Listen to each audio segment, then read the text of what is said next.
Hello everyone, welcome. So now let's look at a problem based on this binomial probability. So given that there were 3 hits in 10 tosses, what is the probability that the first 2 tosses were hit?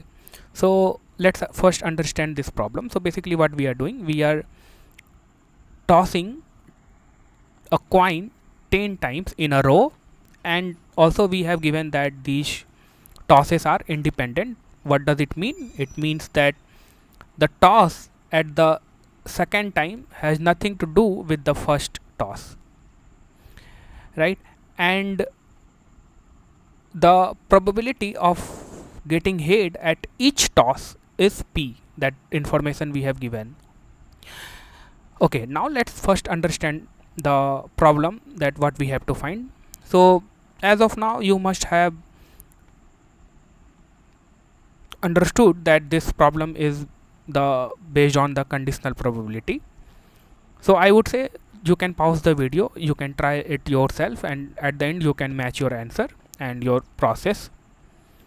So basically we have given this information, and under this information we have to find this probability, right? So let's call this given information as event B. So what is this event B? We are tossing the coin for 10 times, and out of these 10 tosses we are getting 3 hits.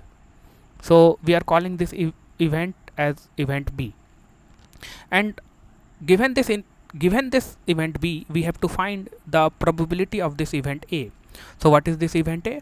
So event A is, we are tossing the coin for 10 times, and event A is, we need to have the first 2 tosses hit, and जो भी 8 tosses है वो कुछ भी हो सकता है, but according to this event A we must have these first 2 tosses as a head.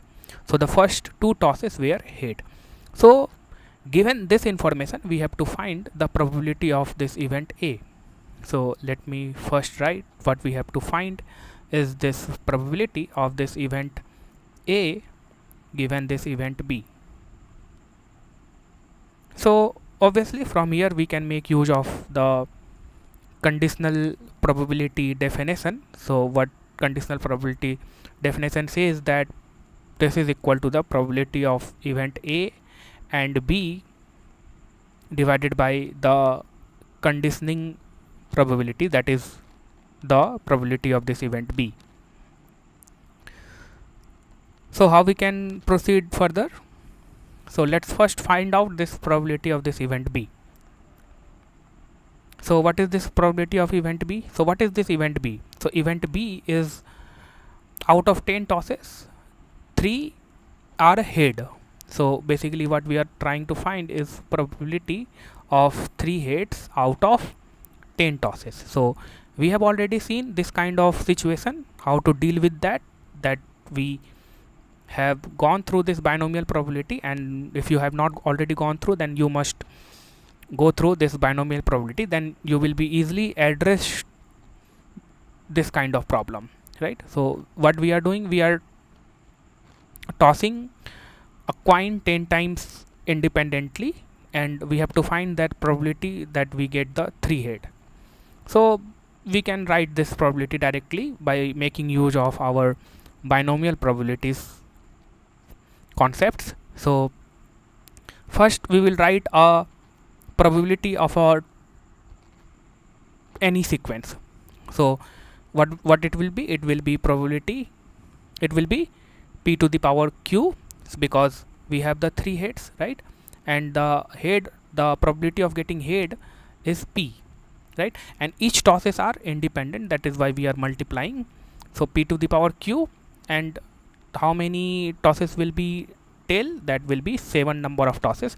So 1 minus p is the probability of event of getting, so probability of getting tail, and how many are there? So these are the 7. And why we have multiplied? Because all these tosses are independent. So this is the probability of one particular sequence. So this sequence could be anything in which we will have 3 head out of 10 tosses.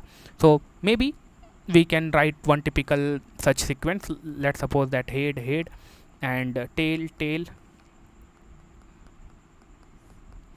So this is one kind of sequence, right? So this is not, so what we have found here is the probability of this particular sequence.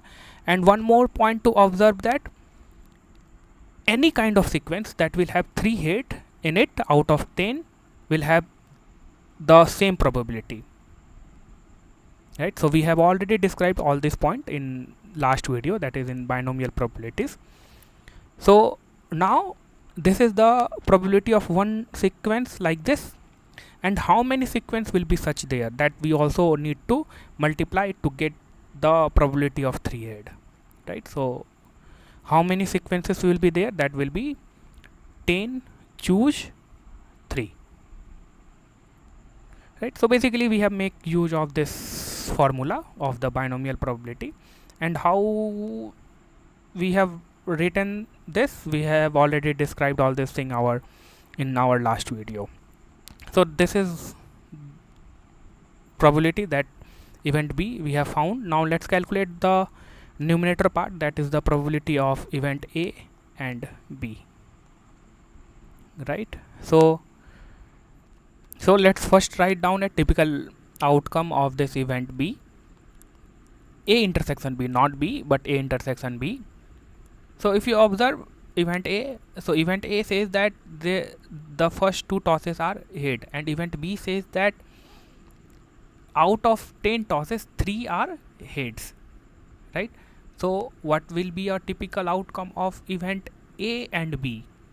So obviously we are going to have the first 2 tosses head because of this event A, and we need one more head. So one more head could be at any places out of these 8 places, right? So to satisfy the event B, right? So head could be anywhere, let's say here, and we can have all these other are tail. So this is one of the typical outcome that we can have for this event A and B, right? So we have 3 heads, that is correct, that is satisfying the event B, and we have first 2 tosses as a head, that is also satisfying this event A. So this outcome is satisfying this event A and B. So how we can find the probability of this event A and B? One more thing to note here, that this is not only one sequence that is favoring this event A and B. There will be more, right? And we know how to address this kind of problem using the binomial probabilities, right? So what will be the probability of this particular sequence? So that is going to be, how many heads are there? So we have 3 heads, and 1 minus how many tails are there? We have 7 tails, right?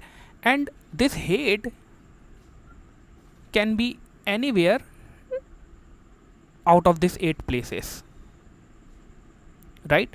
So this is the probability of one such sequence, and if we have to find the probability of this all such sequences, then we just need to multiply that how many such sequences will be there.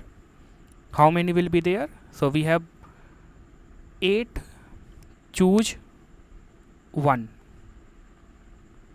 right? So this is the probability of this event A and B. So this is the probability of this event A and B. Now we can find this conditional probability, that is probability of A given B, that will be equal to 1 minus p to the power 7 into 8 choose 1 divided by p to the power q 1 minus p to the power 7 into 10 choose 3. So overall we will have this 8 divided by 10 choose 3.